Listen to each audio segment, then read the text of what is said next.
Hola, ¿cómo están todos ustedes? Dios los bendiga. Es un gusto estar aquí en esta primera etapa del año 2022, iniciando el año. Después de tanto tiempo de haber estado por aquí con el pastor Tae, un amigo desde la infancia. Para algunos que nos escucharon hace mucho tiempo, fuimos compañeros en lo que es la secundaria, la preparatoria y después compañero por mucho tiempo en la vida y terminamos los dos en el camino del Señor. Y él se había ido para la provincia de Jujuy en la Argentina y yo me había venido aquí a Estados Unidos, en la cual el Señor me llevó para ministrar en México. Estuve cerca de 9 años en Ciudad Juárez y desde hace 4 años he vuelto en la vida misionera y estoy pasando la mayor parte de mi tiempo entre Ensenada y por Metapan, allí en El Salvador. No sé cuántos mexicanos tengamos aquí, cuántos salvadoreños tengamos. A ver, ¿cuántos mexicanos tenemos por aquí? O la mayoría. ¿Algún salvadoreño? No, no hay ninguno. ¿Algún centroamericano? ¿Uno de dónde es? Nicaragua, ahí en el sur de lo que es El Salvador. Linda tierra. Es lindo poder estar en compañía de la gente muy querida. ¿Hay alguno de Chihuahua? Ninguno. Ningún mexicano de Chihuahua por el norte ahí. Bueno, Dios me ha llevado a pasar una buena parte de mi vida sirviendo en lo que es México y recorriendo todo Centroamérica en el tema de misiones. Y hoy justamente estando hablando con el amigo, me habló de poder acompañarles. Y estoy pensando en que estar compartiendo con ustedes, a pesar de que justamente el tema de hoy, vidas radicales, de lo que primero me vino en el corazón, dije, no será un tema muy fuerte quizás para empezar el año, pero el Señor me siguió poniendo en el corazón de que es el tema que realmente nos está desafiando en estos días y nos está desafiando en especial en este tiempo, iniciando un año nuevo. Creo que todos nosotros hemos pasado una transición durante estos 2 años que realmente nos hizo llevar muchos ajustes. El tiempo en el que hemos experimentado al inicio del 2020, desde que el 11 de enero se diera a conocer la primera muerte por COVID en China, y en 11 de marzo se diera a decretar por la Organización Mundial de Salud una pandemia. Todos nosotros tuvimos que experimentar una transición que no lo esperábamos en toda nuestra vida. Yo no lo pensaba y venía haciendo grandes planes iniciando el 2020. Después de haber iniciado lo que es una organización misionera y capacitado a la primera generación, estamos ya lanzando para llevar a cabo un trabajo misionero mucho más activo y mucho más fuerte. Pero sin embargo, nos tocó la pandemia. Y creo que muchos de ustedes tuvieron que ver algunos de planes ahí ajustarse. En la sociedad nos habla de que esta pandemia nos ha llevado hacia una transición de tiempo que se llama nueva modalidad o nuevas normas. Todo esto también nos ha dejado algún tipo de impacto psicoemocional. El año pasado fue un tiempo difícil para mí. Empecé en diciembre del año 2020 perdiendo a mi mamá. No fue por COVID, pero sin embargo fue un derrame cerebral que se levantó a la mañana en estado de coma. Y a partir de ahí, como si no lo hubiera esperado, se fueron a partir algunos de mis amigos más queridos, uno tras otro, mes tras mes. Y a partir de lo que fue en el mes de mayo, algunos que estuvieron cerca, me dice, algo le está pasando al pastor Juan. Y justamente uno de mis discípulos que estudió psicología me dice, pastor, usted está pasando por el estado del duelo. A pesar de tantas personas que fueron perdiendo usted no ha tenido un tiempo de realmente de realizar, de poner esto en su vida. Y creo que sí, de una forma u otra tuve que vivir ese proceso. Pero muchos de nosotros, en una forma u otra, estamos atravesando ese proceso que nos toca vivir. Y en estos tiempos, entonces, quiero reflexionar un poco qué es lo que nos puede realmente mantener con energía y mantener con una visión, mantener con un sueño en Dios y poder seguir adelante. Y es una vida entregada plenamente en nuestro Señor Jesucristo. La única esperanza está en Él. La única esperanza que tenemos nosotros es en Cristo Jesús. ¿Saben qué? A pesar de todas las cosas que pasan, a pesar de las pérdidas, lo que he podido entender es que todo está en la mano de Dios. Cada una de las personas que perdí y cuando estuve preguntando al Señor, hablando del Señor en mi lucha, Él decía, era el tiempo de cada uno de ellos. Era el tiempo en Dios para cada uno de ellos. ¿Saben qué?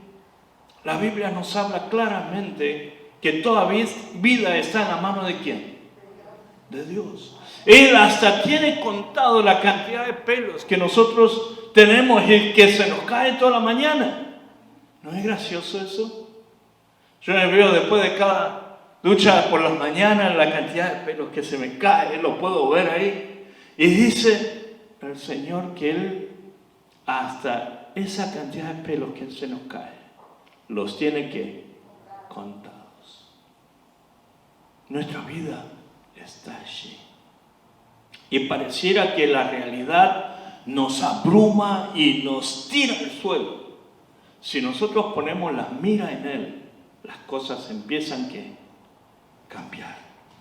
Hay un seminario que solía dar hace mucho tiempo y se llamaba Teología de Gato y Perro. Nunca compartí aquí, ¿no? Quizás a ver si da la oportunidad de compartirle con ustedes algún momento.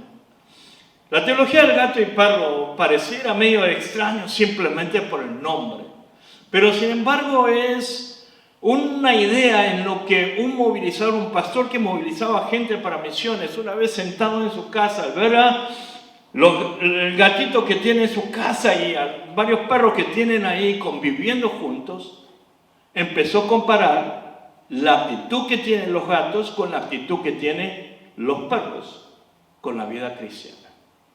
Entonces, en esta teología de gato y perro, lo que él compara es la actitud que tienen algunos cristianos como gato y la otra actitud que tienen los cristianos como ¿qué? Como perro. ¿Algunos de ustedes tienen gato aquí en casa? ¿O conoce gatos por ahí? ¿Perros? Tienen la mayoría ya. Cuando nosotros comparamos estos dos animalitos que lo tenemos muy de cerca, sus actitudes son muy, muy diferentes.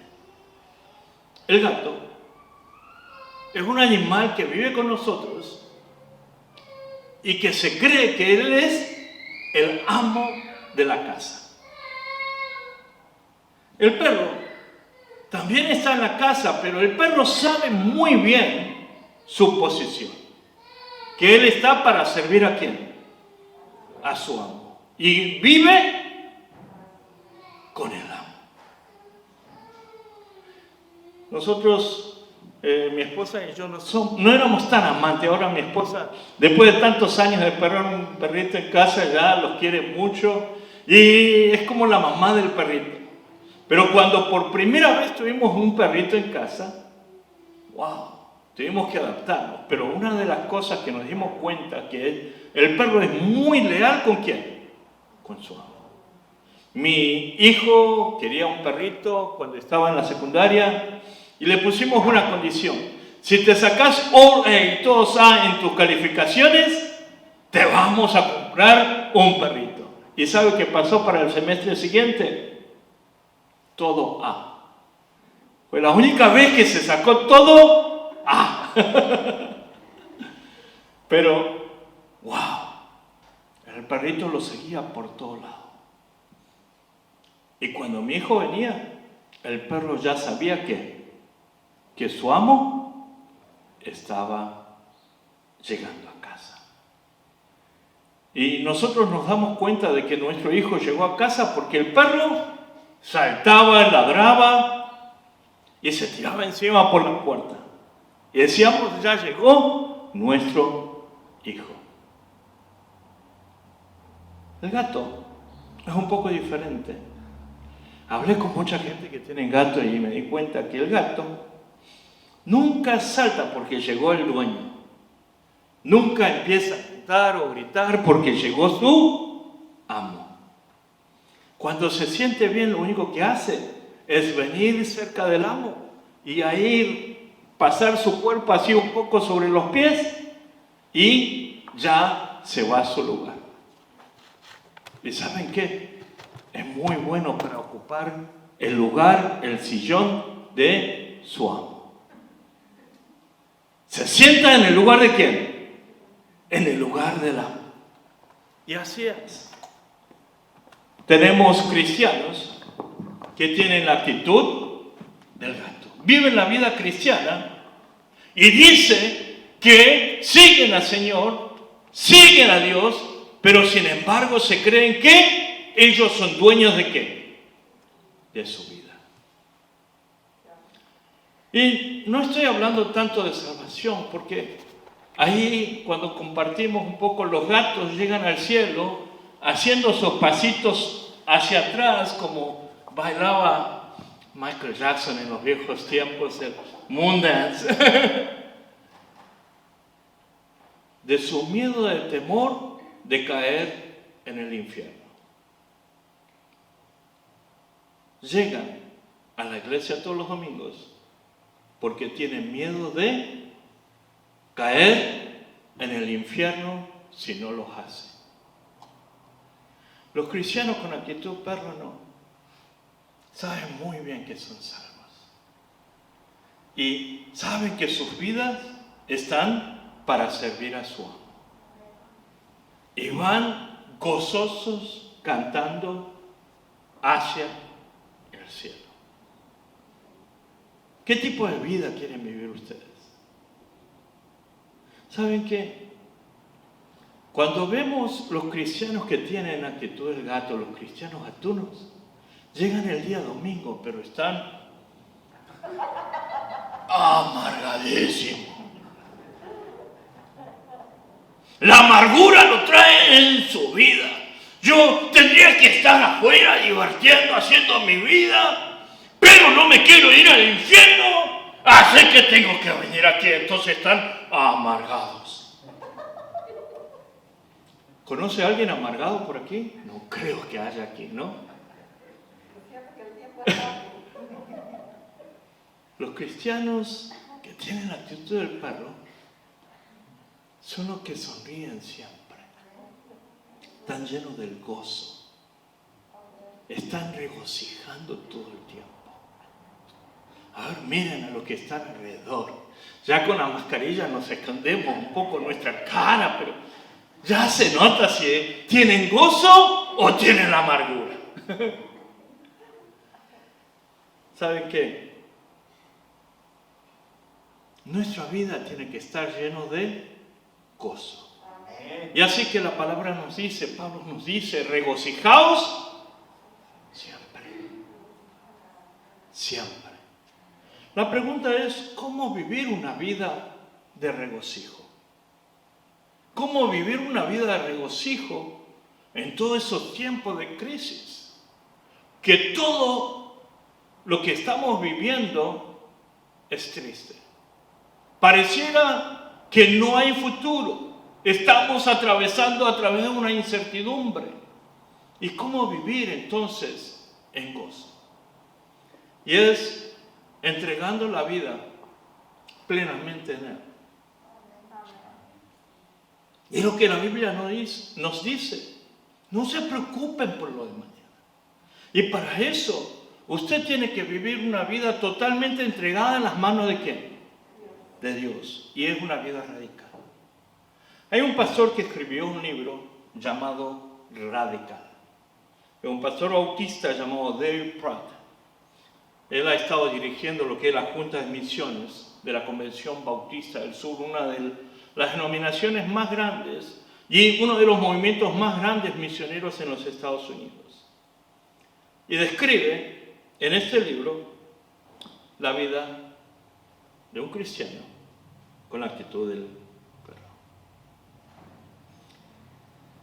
Este libro ha sido un desafío para la vida de muchos cristianos. Y ha sido primeramente en la vida de mi hijo. Le cambió la vida. Cuando él estaba en la secundaria, leyó este libro y ahí es donde él entregó su vida para servir al Señor. En el primer año de la universidad, en un tiempo, le tocó tanto este libro que dijo: quiero separar un tiempo de mi vida, papá, un año, y servir al Señor en las áreas que Él me está llamando. Lamentablemente, el papá pastor, el papá misionero, en lugar de animarle, le había dicho: toma tu tiempo después, porque ahora es tiempo de estudiar y preparar. Como un buen padre coreano, es tiempo de estudiar. Y hay tiempos para todo. Y eso le costó unos 3 años de la vida de él. La carrera universitaria le duró casi 7 años porque anduvo tratando de encontrar entonces el verdadero propósito de Dios en su vida. Todo fue posible cuando en un momento, después de él estar buscando el camino, le dije: ¿realmente quieres tomar lo que me dijiste? Hay una puerta que está abierta en Kirguistán, de que están buscando a alguien que pueda enseñar inglés. ¿Quiere ir? Me dijo: sí. Y eso le cambió su vida. Hoy está sirviendo como coordinador, un pastor de misiones dentro de su iglesia. Y está enamorado de la pasión para servir. Está terminando sus estudios en misiología en el seminario donde yo estudié. Y puedo ver una transición, un cambio. Pero también en la historia de una de las muchachas que creció en la iglesia, un amigo del diácono, también en la misma situación. Y a ella no perdí para decirle a los papás: permita a su hija que haga un leap year. Lo llaman en Estados Unidos leap year, el año tipo sabático, el año entre medio. Y ella sirvió en Kirguistán y Ucrania enseñando inglés. Hoy está preparando en la carrera de medicina porque quiere servir al Señor en las áreas médicas en el campo. ¿Pero saben qué? Es lo que nos está hablando justamente en el pasaje. Lo que vemos en el pasaje hoy es algo que va en contra de todo lo que nosotros tratamos de hacer como iglesia o como cristianos. Hoy nosotros nos gustaría tener una multitud de gente para que viniera. Estamos soñando con que las iglesias crezcan en multitudes, en la cantidad de gente. De que la gente nos siga en multitudes. Cada vez en los medios sociales la gente trata de ver a ver cuántas amistades tienen y cuántas personas en Instagram le está siguiendo. ¿Por qué? Nos gusta que la gente esté atento de nosotros y que nos siga. Pero ¿saben qué?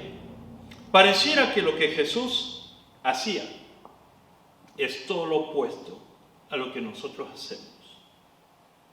Cada vez que había multitudes que le seguían a Jesús, Jesús se apartaba un tiempo, pero también hablaba algo, como si Él quisiera sacarlos a ellos corriendo.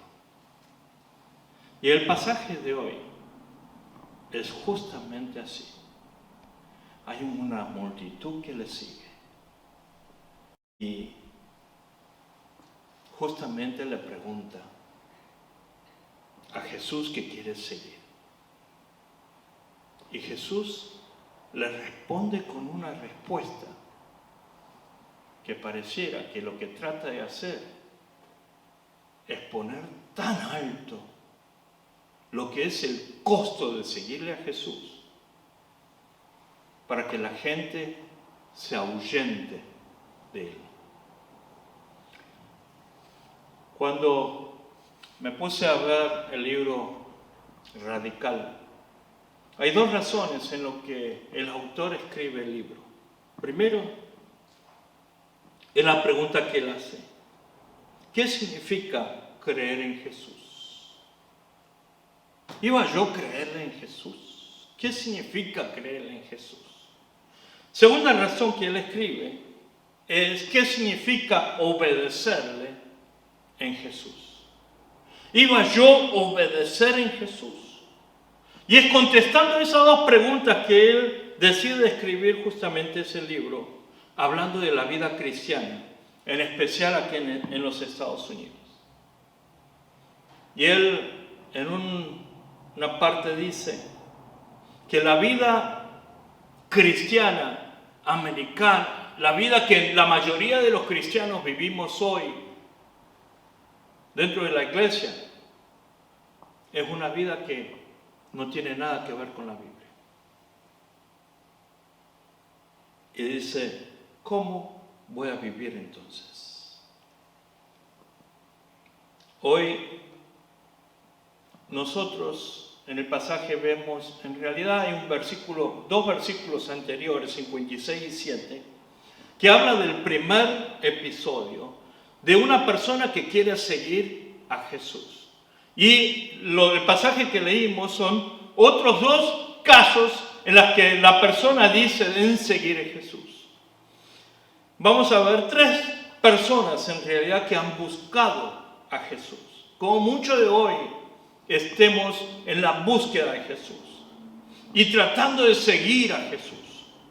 Primero le dice, te seguiré donde quiera que vayas.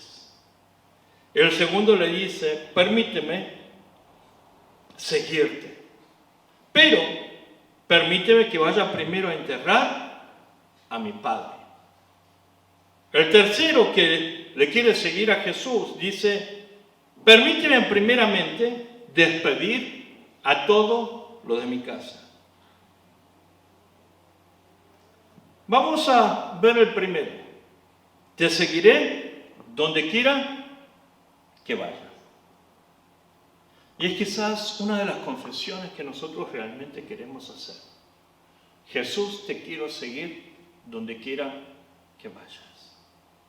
Y la respuesta de Jesús, las zorras tienen guaridas y las aves de los cielos nidos, pero el Hijo del Hombre no tiene dónde recostar la cabeza.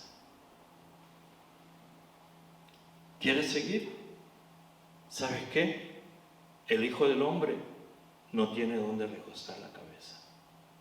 Todos tienen su lugar, sus guaridas, nidos, pero el Hijo del Hombre no tiene dónde recostar la cabeza. ¿Quieres seguir? Tienes que darte cuenta que eso puede significar que no tengas lugar para acostar la cabeza en tu vida. Y eso ha sido en la vida cristiana para muchos que realmente entregaron radicalmente su vida. Y es lo que implica seguir a Jesús.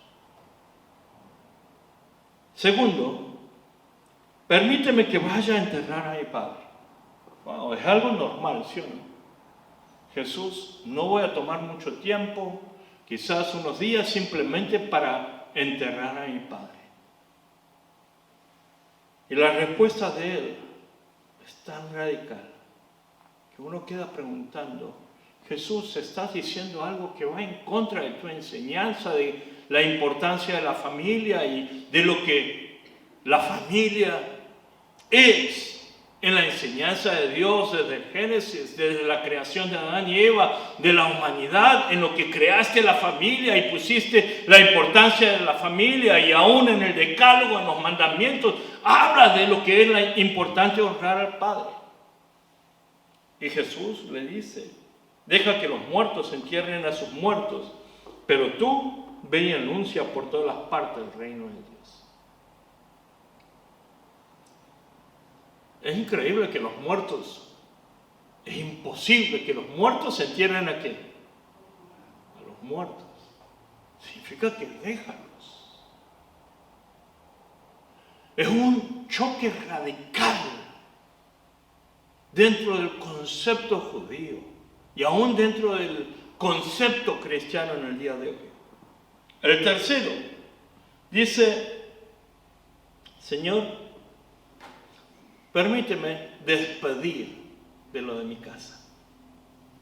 Te voy a seguir, pero ya antes de seguirte le voy a despedir a la familia de que me voy contigo. Y Jesús le dice, nadie que después de poner la mano en el arado mira atrás es apto para el reino de Dios. Más fuerte todavía. Parece que las cosas van paulatinamente, ¿qué? Subiendo de intensidad en el compromiso. Es simplemente, Señor, me voy a ir a casa a decirle a la familia que no me desaparezco, simplemente te voy a seguir. Así que tengan en cuenta eso, me voy a despedir. Y la palabra que él dice, el que mira atrás, el que ya se comprometió conmigo y mira hacia atrás, no es apto para el reino de Dios. Pareciera que estos tres casos nos está hablando de algo que va un poco en contra de lo que realmente nos vino enseñando, de lo que realmente Él nos vino desafiando, de la ley, de lo que Dios había puesto en el Antiguo Testamento a través de los profetas. Pero lo que nos quiere decir aquí es las prioridades que tienen que haber en tu vida, si realmente decides seguir a Jesús. Y si puede llegar momentos en los que sucedan estos tres casos cuando le sigues a Él. Va a haber momentos que no tenés derecho, no tenés lugar para acostarte la cabeza. Puede llegar a haber momentos que no puedas enterrar a tu papá. Puede llegar momentos en los que ni puedas despedir de tu familia. ¿Y saben qué? Aprendimos muy bien durante estos 2 años un poco de estas situaciones.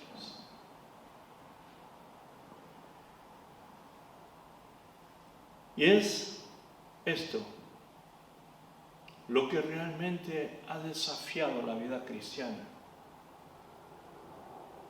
desde el momento que nació la iglesia. La vida cristiana es una vida radical. La vida cristiana nos exige un compromiso radical.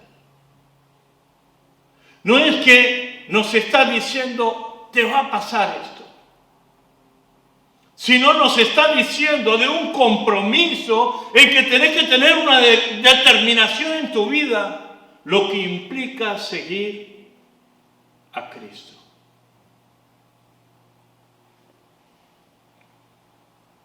Cuando estuve en Turquía me tocó llegar a una ciudad llamada Capadocia. Es la ciudad histórica donde estuvo la iglesia primitiva. Ahí en Capadocia la gente llega para ver una ciudad subterránea. La iglesia estaba en cuevas, la gente vivía en cuevas, pero más allá hay una ciudad subterránea donde muchos de los cristianos se refugiaron allí. Justamente parte de lo que nosotros escuchábamos de lo que es catacumbas. Los cristianos se refugiaban en las cuevas donde solían guardar los cuerpos. Pero cuando llega en el día de hoy allí, el guía turista le dice, aquí había muchísimas iglesias. En un momento había 800 iglesias en esta ciudad. Pero por 5 siglos ya no hay iglesias aquí. Cuando entró el imperio musulmán, el imperio otomano en Turquía y tomó control de lo que era el imperio bizantino, la persecución hizo que desaparecieran todas las iglesias. Pero cuando llegamos nosotros nos encontramos con un pastor turco que estaba plantando la iglesia allí.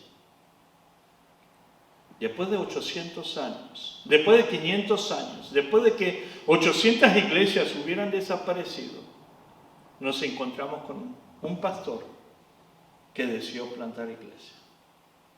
Y le preguntamos a él, entre el grupo que estábamos, ¿qué es lo que más te cuesta en ti? ¿Qué es lo que es tan difícil plantar una iglesia aquí, en donde no hay iglesia por ningún lado? Y la respuesta de él fue algo que nos desafió. Él nos dice, pastor, nada es difícil. Ya entregué mi vida con Jesús. Y yo he muerto en Cristo Jesús. Entonces, nada me cuesta. Nada es difícil. Porque ya no vivo yo, sino vive Cristo en mí. Es un pasaje es un versículo que a nosotros nos gusta decir, nos gusta declarar, pero realmente no sabemos lo que implica confesar eso. Ya no vivo yo, sino vive ¿quién? Cristo en mí. Si realmente Cristo vive en nosotros, nada nos puede hacer mal. ¿Sí o no? No nos puede hacer enojar nada. Porque es Jesús quien vive en quién? En mí. Esos son la parte de confesiones que hubieron en la vida de cristianos a través de los tiempos. Pero no es a través de los tiempos. Hoy en día podemos encontrar esta confesión, esta vida puesta en la vida de muchas personas. En septiembre lo invité al pastor Tai a la escuela de capacitación en El Salvador. Tuvimos unos 20 personas preparándose para salir de misionero. Y muchas gracias por poder enviarnos, por mandarnos allí, para poder bendecir en la vida de los que se capacitan para salir al campo. Tenemos gente que se comprometen de pleno para entregar su vida en Cristo. Una de las muchachas que se terminó de la ciudad de Toluca, ahora está sirviendo con su esposo salvadoreño en Kirguistán. Tenemos una abuelita de 73 años, mexicana, originaria de Villahermosa, sirviendo en Senegal. Es una doctora jubilada. Trabajó como doctora toda su vida y ahora ha decidido entregar en plenitud, en lleno, lo que le queda de su vida al Señor. Y así tenemos otra misionera sirviendo allí. Y tenemos una familia ahora que se quiere irse para Líbano. de Sinaloa. La gente está continuamente tomando ese reto. Pero no solamente en el sentido de ir allá, ya para salir a lo lejos, sino aquí. Realmente permitiendo que Jesús señoree de nuestras vidas y gobierne nuestra vida. ¿Saben qué? El proceso inicia simplemente con dejar parte de nuestra vida y por soñar algo más grande. Hay una historia que me gusta mucho, que es parte de una carta que escribió un misionero que salió para Birmania. Fue el primer misionero saliendo para Birmania, lo que es Myanmar en el día de hoy. En aquel tiempo quería llegarse a India, pero terminó en Myanmar. Y cuando él decía que quería salir al campo, tenía una novia que lo quería mucho. Y quería casarse con ella antes de salir al campo. Y en aquellos tiempos, no es como en el día de hoy que uno se quiere casar y se casa con la gente que le guste y si a mí me viene bien, está todo bien. Era un tiempo que era muy importante pedir la aprobación ¿de quién? Del papá de la novia. Y como estaba lejos, él escribe una carta. Y le quiero leer lo que él se atrevió a escribir, porque realmente es algo que nos reta. Dice: ahora debo preguntarle si consiente usted en separarse de su hija la primavera venidera para no volver a ver en este mundo. Si puede consentir en su partida y en su sujeción a las tribulaciones y los sufrimientos de la vida misionera. Si consiente en que se exponga a los peligros del océano, a la fatal influencia del clima de la India, a todo tipo de necesidad y angustia, a la degradación, el insulto, la persecución y quizás a una muerte violenta, puede dar su consentimiento en todo esto por el bien de quien ha dejado su hogar celestial y murió por ella y por usted, por el bien de las almas, pero inmortales, por el bien de Sión y la gloria de Dios. ¿Puede usted dar su consentimiento en todo esto con la esperanza de volver a ver su hija en el mundo de la gloria, con la corona de justicia, brillando con la alabanza transmitida a su Salvador, por los impíos salvos gracias a su mediación, salvos de la desesperación, de la desesperanza y el sufrimiento eterno? ¡Wow! ¿Alguno de ustedes le daría a su hija a un muchacho que le escribiera así, pidiendo la mano de su hija? Yo no sé, tendría que pensar. Tengo 2 hijas solteras todavía, así que puedo estar todavía contemplando, y cada vez me pongo a leer esto, me pongo a pensar si realmente alguien me dice algo así, seré capaz. El padre dejó que su hija decidiera y ella aceptó. Y es una cosa muy sencilla lo que nos reta. Dios no nos llama a la comunidad, sino Dios nos está llamando a la gloria de Él, a un gozo fiel. Él conoce cuánto y nos va a mostrar y sabe cuánto costará en realidad de seguir a Él. Es simplemente iniciando con dejar parte de nuestra vida, de comprometernos en Él. ¿Saben qué sencillos son las preocupaciones si realmente hemos puesto nuestra vida en quién? ¿En Dios? ¿En nuestro papá? sea de ir o sea de quedarnos aquí. Dave Pratt nos dice: lo que nos ha dañado a todos nosotros y nos ha hecho un mal para lo que vivimos aquí en Estados Unidos en especial es el American Dream. James Adams, el que inició todo este movimiento filosófico llamado American Dream, decía: you can do it. Tú puedes hacerlo.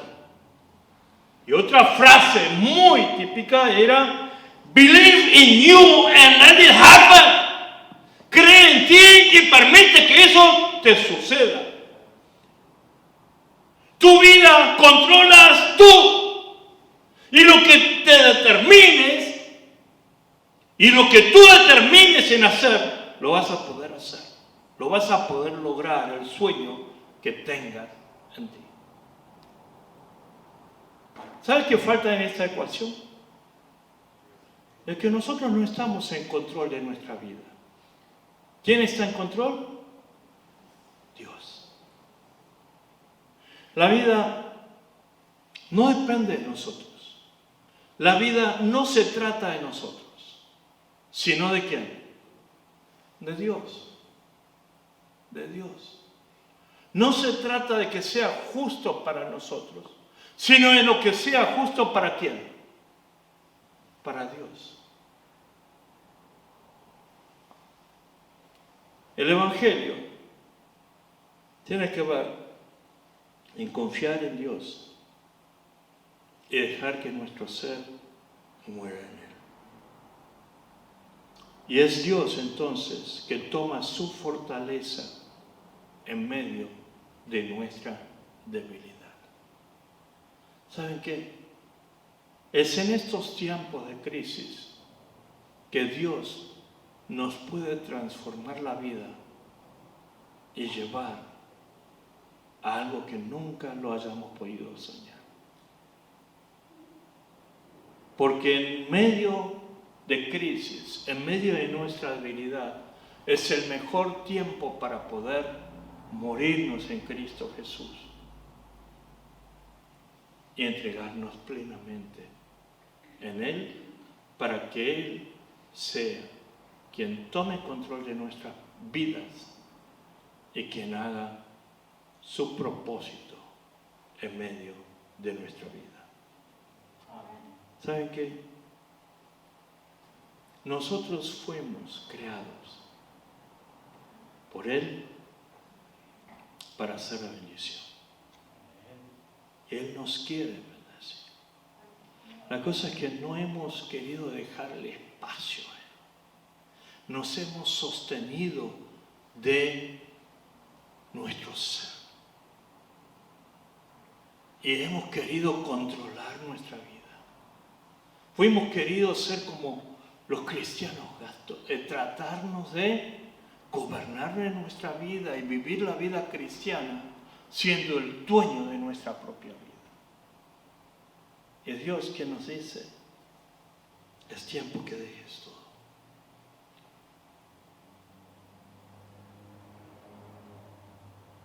En Génesis 1:28 dice: nos bendijo y nos dio un propósito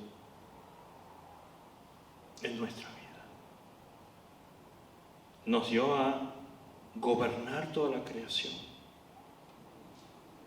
Si nosotros realmente entendemos de que la vida se trata de expandir la gloria de Dios. La vida no se trata de nosotros. Life is not about me. La vida no es sobre mí, sobre yo. Y quisiera en este año, en 2022, que cada uno de ustedes puedan iniciar entregando en plenitud su vida en las manos del Señor. Arriésguese con Dios. ¿Saben qué? Una de las cosas que yo aprendí, y creo que una de las formas que podemos ver es poner todo en Él. La gente que juega las cartas y juega al azar, lo que le gusta jugar al póker sabe que cuando le entra una buena jugada,